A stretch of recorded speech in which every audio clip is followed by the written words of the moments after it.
Yun, what's up mga kapadaba? Siyempre, ang saya-saya ko ngayon. Ang saya-saya ko. Tayong masaya, sumayaw ng disco at cha-cha. Pagkikilas ang magkwela, ang lemon pepper.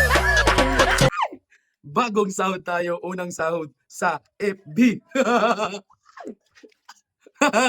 Siyempre dahil bagong sahod ako mga kapadaba, magpapahan tayo at mamimili tayo ng bigas. Nasa ano to? 1, 2, 3, 4, 5, 6, 7, 8K. 8,000. Ayun mga kapadaba. Sa lahat nakapalo, in-like, and share. Siyempre, deserve nyo yan. Ay, mamimigay tayo. Mamimili tayo ng bigas. Yan. Sa lahat na nakapalo lang ha. Siyempre, at ito, gagamitin ko to bagong sahod. Siyempre, sa aking nanay, yung 2,000. Sa inyo naman yung matitira. Lahat na to.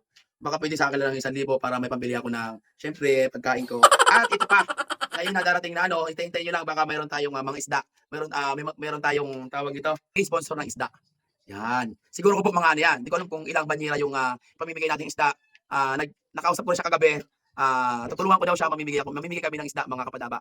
Yun. Pa-video-video pa dyan, bayaran mo yung sa kuryente, pati GNT, sabi ni mama. No. Nagkaano pa nga ako, nagbibidyo pa nga eh. Ano ba natin?